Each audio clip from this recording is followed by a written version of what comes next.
जमीन से जुड़ा हुआ कार्यकर्ता को इस बार यहाँ से टिकट मिला है, जिसको आप अंदाजा भी नहीं लगा सकते। उसका घर अभी देखिएगा तो खपरेल और करकट का बना हुआ है। भारतीय जनता पार्टी जो है ये नहीं कि बड़ा नेता है तो उसको टिकट देंगे, ऐसा कोई बात नहीं है। ये छोटे नेता को, छोटे कार्यकर्ता जो है उसको भी तरजीह देते हैं। दिन पर दिन बिहार ऊपर चढ़ता ही जा रहा है और मुझे पूर्ण विश्वास है कि आने वाले 5 साल में बिहार 1 to 10 में हमारा बिहार जरूर दिखेगा।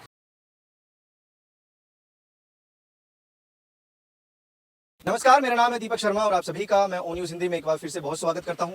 अभी मेरी मौजूदगी कटोरिया विधानसभा में है। मुकाबले की बात करेंगे क्योंकि चुनावी माहौल मुझे जानना है। मेरे पीछे कुछ लोग इसी विधानसभा के इकट्ठा हुए हैं। क्या नाम क्या आपका? मोहम्मद कैफ। मोहम्मद कैफ।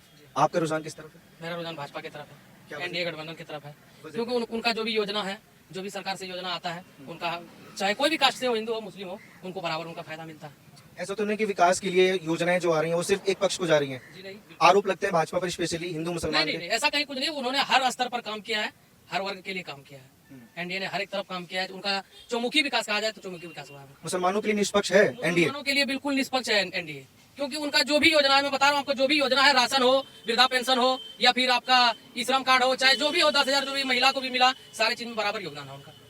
जी हाँ, बिल्कुल उनका रुझान चारों ओर है। AIMIM के मुखिया जो हैं पतंग वाले असदुद्दीन ओवैसी, वो ये मुद्दा बिहार में लेकर आए हैं कि बिहार के मुसलमानों को अछूत किया जाता है।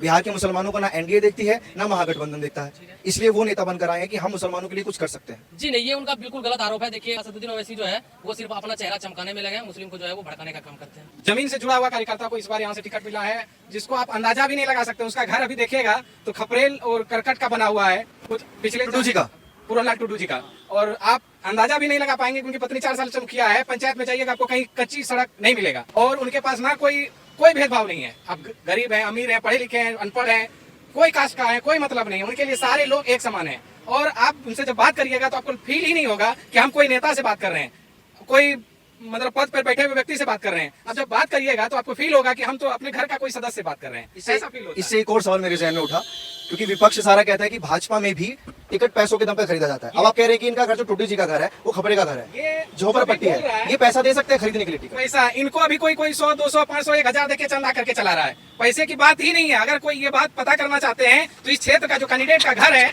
वहाँ आके देखें तो पता चलेगा कि रियल में ही टिकट मिला है इनको। एक भी पैसा अपने घर से नहीं लगा पाएंगे, कुछ है ही नहीं उस तरह का स्थिति। जो भी है कार्यकर्ता इधर उधर से सबके समर्थन से इनकी सारी व्यवस्थाएं हो रही है, इसलिए ये बिल्कुल निराधार आरोप है। मतलब इसलिए भाजपा में ज्यादा क्रेज रहता है युवाओं को कि छोटे से छोटे कार्यकर्ता को भी वहाँ मौका मिल सकता है। एकदम ये इसमें ये कोई बोल ही नहीं सकता है कि पैसे वाले को ही टिकट मिलेगा, या जिसका खानदान से चला आ रहा है नेतागिरी वो उन्हीं के बच्चों को टिकट मिलेगा, ऐसा इसमें है ही नहीं। वो चीज अगर होता, जो आज कैंडिडेट है उनके पिताजी बहुत छोटे में डेथ कर गए हैं, उनकी माँ उनको पाले पोसे, उनका घर देखिएगा तो पता चलेगा कि वह सही में जमीन का एकदम जुड़ा हुआ और एकदम गरीब से गरीब व्यक्ति हैं, और उनको एक राष्ट्रीय पार्टी के द्वारा टिकट अलॉट किया गया है। तो इसको आप कैसे बोलिएगा कि वो पैसे लेके टिकट देते हैं? किस हिसाब से बोलिएगा? कौन बेसिक से बोलिएगा? ये बहुत बढ़िया चीज बोली आपने। और इस विधानसभा में युवाओं की तादाद काफी ज्यादा है, और राहुल गांधी चेहरा ही युवाओं को लेकर चलते कि मैं युवा नेता हूँ और एक नई किरण, नया विजन, नया बिहार की वो बात कर। राहुल गांधी में बहुत कुछ सीखने की आवश्यकता है। वो तो अभी उनका उम्र शायद 55 साल हो गया या 60 साल होने वाले हैं। उनको अभी जाके केजी क्लास में सीखने की आवश्यकता है। उनका जो बुद्धि है वो केजी नर्सरी का है, वो अभी 10th भी पास नहीं किए हैं, इसलिए उनकी बातों को ज्यादा तरजीह नहीं देना चाहिए। डिग्री विदेशों की है उनके पास। डिग्री से ज्ञान नहीं होती है। वो विदेश वाला डिग्री शायद हो सकता है वो खरीद के लाए हों, इसीलिए तो किसी पे आरोप लगा देते हैं बिना मतलब का, फजूल। बढ़िया, सही बोल रहे हैं भैया? एकदम सही बोल रहे हैं। माहौल एकदम एनडीए के पक्ष में है जी। बाकी किसी को मौका नहीं देंगे, कहीं दूर दूर तक लड़ाई नहीं है। क्योंकि उनका विकास दिखता है। पहले गड्ढे में रोड हुआ करता था, अब रोड चमचमाता हुआ है, और हर योजना जो ऐसा जनता धरातल तक पहुंची है। युवाओं के लिए क्या किया एनडीए ने? युवाओं के लिए भी काम किया है, इतना नौकरी दिया एनडीए सरकार ने। एनडीए जीतेगा। हाँ। क्या नाम सर आपका? नाम रियाज है, मोहम्मद रियाज। मोहम्मद रियाज साहब, मुसलमान किसकी तरफ जाएंगे इस बार? हम तो चाह रहे जिनके टक्कर में कोई नहीं है, और हमारा बीजेपी के जीतेंगे और निश्चित जीतेंगे। आज तक तो हम लोग 20 पीते रहे, अब अमृत पीने की बारी आई है। मोदी जी ने जो अमृत पिलाने का काम किया है आम जनमानस को, वो शायद किसी 14 में से प्रधानमंत्री ने नहीं किया है। राहुल गांधी का जहर लेके चल रहे हैं हाथ में? क्यों नहीं, वो तो साफ जहर बांट रहे हैं। कैसे? ऐसे कि राहुल गांधी जी अपने वक्तव्य पर कभी भी स्टिल हैं। मुद्दे बहुत जोर शोर से लेकर उठ रहे हो कि आपके SIR का उठा, जबरदस्त मुद्दा है। SIR का उठा लीजिए, गलत ट्रेडिशन, आज वो माफी मांग रहे हैं। कल चोर का मुद्दा, गलत ट्रेडिशन, माफी मांग रहे हैं। सुप्रीम कोर्ट में चाइना ने इतना जमीन ले लिया, गलत ट्रेडिशन, फटकार लगाई। उनका क्या उद्देश्य है इस वो तो हमको लगता है कि विदेशी आक्रांताओं का पला हुआ एक भूत है जो हमारे भारत पर साया की तरह चिपक गया है और कभी इस पर कभी उस पर कभी उस पर लटकता रहता है। कम से कम हम लोग भूत से निजात पाए। भूत का सोल्यूशन कैसे मिलेगा? भूत का सॉल्यूशन मेरे पास है, तंत्र विद्या से उसको निजात करेंगे। हमारे पास माता राखा है, यहाँ से 50 किलोमीटर की दूरी पर है। हम उनके तंत्र विद्या से उसके भूत को निजात करेंगे कि ये भूत कब तक ये बैठा रहेगा जो हमारे देश को नाश करते रहेगा, अर्बन नक्सलाइट को पैदा करता रहेगा। आज उन्होंने जो अर्बन नक्सलाइट पैदा किया है उसका अंत है। और हमारे देश के गृह मंत्री माननीय अमित शाह जी ने नक्सलाइट को 26 में विदा करने का काम प्रारंभ कर दिया है। आपने देखा होगा कि 5500 नक्सलाइट एक साथ सरेंडर कर रहे हैं। वृद्धा पेंशन नीतीश कुमार जी ने 400 से 1100 किया। 125 यूनिट बिजली फ्री आम जनमानस के लिए किया। इसमें कोई भेदभाव नहीं है कि हिंदू को हो गया, मुसलमान को हो गया, फलना को हो गया, ढिमका को हो गया, किसी का नहीं।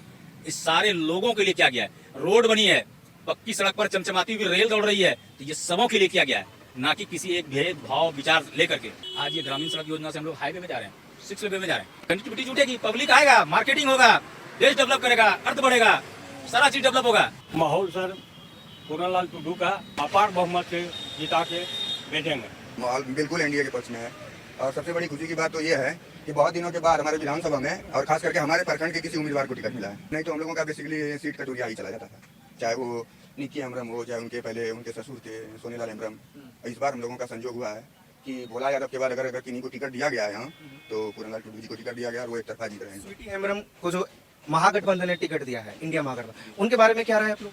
देखिए राय क्या रहेगा वो भी अच्छा है, लेकिन आप किस एंगल से नीतीश कुमार या एनडीए गठबंधन को हरा पाएंगे। चाहे आप मेरीन ड्राइव देख लीजिए, चाहे आप मंदार देख लीजिए, चारों तरफ एक रंग विकास हुआ है। कहीं ये ऐसा नहीं है कि एक तरफा विकास हुआ है। अभी आप देख लीजिए बगल में पूर्णिया का एयरपोर्ट उद्घाटन, हमारे यहाँ वंदे भारत की तरह ट्रेन बौसी में होना, ये सब हम लोगों के लिए सौभाग्य की बात है। पहले तो मैं ओ न्यूज चैनल को बाबा मसूदन की नगरी में आपको हार्दिक अभिनंदन करते हैं। बहुत शुक्रिया और जय श्री राम, वंदे मातरम। माहौल तो सरकार नरेंद्र मोदी की सरकार पूरे भारत में और ये डबल इंजन की सरकार जो चल रहा है बिहार में, इससे तो माहौल इतना अच्छा लग रहा है बिहार का और विकास की रफ्तार एक आगे बढ़ चुका है। जनता भी सोच रहा है कि बिहार की विकास क्या हो रहा है। अब जनता अगर इसको भूल अगर करता है तो फिर बिहार वह जो 20 साल पीछे था वह फिर भी 20 साल पीछे में बिहार का विकास चला जाएगा। इसलिए जनता में वह माहौल है कि पुनः फिर एनडीए की सरकार बिहार में बनाया जाए और जनता में वह, इसीलिए हमारे इस कटोरिया विधानसभा क्षेत्र से जो एक कार्यकर्ता है, जमीनी कार्यकर्ता, उसको उठा के ले गया। और भारतीय जनता पार्टी जो है इसमें एक ही चीज, यही चीज है कि ये कार्यकर्ता को भी तरजीह देते हैं। ये नहीं कि बड़ा नेता है तो उसको टिकट देंगे, ऐसा कोई बात नहीं है। ये छोटे नेता को, छोटे कार्यकर्ता जो है उसको भी तरजीह देते हैं। आज हम लोगों को जब पूरनलाल जी को टिकट मिला तो हम लोग इतना गौरवान्वित हुए, इतना खुशी जाहिर हुआ बौसी वाले को और कटोरिया प्रखंड वाले को, पूरा विधानसभा क्षेत्र वाले को, कि एक मेरा कार्यकर्ता जो हम लोग के साथी थे, ये सब हम लोग सोच भी नहीं सकते थे कि पूरन जी को टिकट विधायक से मिलेगा। एक सवाल है मेरे जहन में, आपको क्यों लगता है कि अगर विपक्ष जीत जाएगा तो बिहार फिर से उसी दौर में चला जाएगा 90 के दशक में? एक समय की बात है कि लालू जी बोले थे कि बिहार को हम हेमा मालिनी की गाल जैसा बना देंगे, लेकिन हेमा मालिनी की गाल तो नहीं बना पाए, लेकिन वह जंगल राज बना दिए। आज बिहार जब नीतीश कुमार जब से आए हैं तो बिहार एक आगे की रफ्तार में, विकास की रफ्तार में बढ़ चुके हैं। जंगल राज बहुत मीडिया से मैंने सुना है, बहुत लोगों से सुना है, बिहार के भी लोगों से सुना है। कोई आपके पास ऐसा उदाहरण है कि बाकी प्रूफ हो सके कि जंगल राज था? कोई ऐसा कांड यहाँ हुआ हो, बांका में हुआ हो, कटोरिया में हुआ हो, आसपास कोई देखा हो आपने अपनी आंखों से? हम लोग मेरा जब से होश हुआ है तब से तो हम देख रहे हैं यही कि बिहार में आज वहाँ लूट हुआ, वहाँ पाट हुआ, वहाँ मर्डर हुआ, वहाँ डकैती हुआ। गांव में जो क्षेत्र में हम लोग रहते थे उस गांव में हम लोग पहरा देते थे, डकैती होता था, चोरी होता था, रोड में आदमी चलता था, लूटपाट हो जाता था। स्कूल से बच्चा जो लड़की था वो स्कूल नहीं जा पाता था, घर से निकल के 4 लड़का मिलके उसको कहीं छेड़खानी करता था। वह माहौल नहीं है। बिहार आदमी सुख शांति चाहता है जीने के लिए और सरकार हर तरह की सुविधा दिया, रोटी कपड़ा मकान, रोड बिजली, हर घर में अगर एक परिवार में देखा जाएगा, वो अगर अपना अकाउंट खोल के, एक समय था जब राहुल गांधी बोलते थे कि सरकार अगर पैसा भेजता है यहाँ से 1 रुपया तो 19 पैसा पहुंचता है।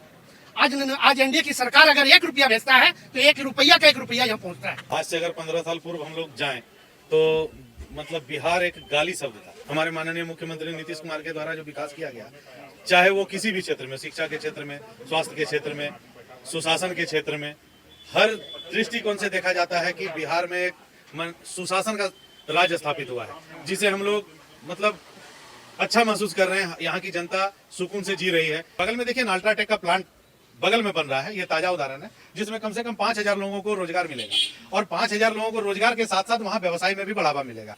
जहाँ जिस जगह पर लोग अभी जाना पसंद नहीं करते हैं, उस जगह पर एक छोटा मोटा मार्केट तैयार होगा, जहाँ लोगों को व्यवसाय का मौका मिलेगा, लोगों को रोजगार मिलेगा। वो खर्च कहाँ करेंगे? बाजार में करेंगे। तो जाहिर है वो बढ़ावा तो मिल रहा है। लोग पहले कहते थे कि भाई 2, 4, 5 करोड़ देकर के टिकट लिया जाता है, मगर आज बीजेपी ने दिखाया है कि सो नहीं, मैं एक अपने पीछे बैठे हुए कुर्सी पे कार्यकर्ता को भी टिकट दूंगा और वो जीत कर आए। इसलिए हम लोगों को दलगत राजनीति से ऊपर उठ के कटोरिया विधानसभा के सभी को, चाहे वो किसी धर्म के हों, किसी जाति के हों, किसी पार्टी के हों, इस लोकल बच्चे को सपोर्ट करना चाहिए। मेरा ये व्यक्तिगत राय है। बिहार को जिस गर्त से नीतीश कुमार ने निकाला है, इसके लिए नीतीश कुमार जी को कम से कम हर एक लोगों को जरूर धन्यवाद देना चाहिए, क्योंकि बिहार को गर्त से निकालने का काम किया है नीतीश कुमार ने। बिहार में कम से कम चैन है, सुकून है, लोग कमा रहे हैं। जरूरी नहीं कि सरकारी नौकरी ही हो जाए।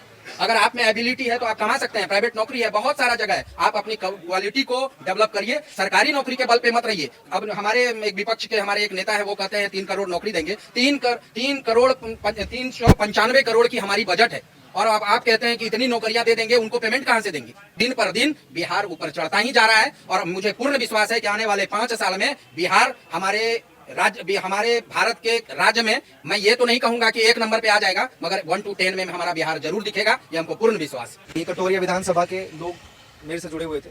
मुद्दे, विकास और आगामी नेता इनका कौन होगा, इन सब पर मैं चर्चा कर रहा था। इस विधानसभा की मैं बात करूं तो अनुसूचित जनजाति के लिए सीट आरक्षित है। जब 2008 में परिसीमन किया गया था तो इस सीट को तभी से अनुसूचित जनजाति के लिए आरक्षित कर दिया गया था। आप लोग अपना राय प्लीज कमेंट सेक्शन में दीजिए और ऐसी खबरों के लिए आप देखते रहिए वो न्यूज़।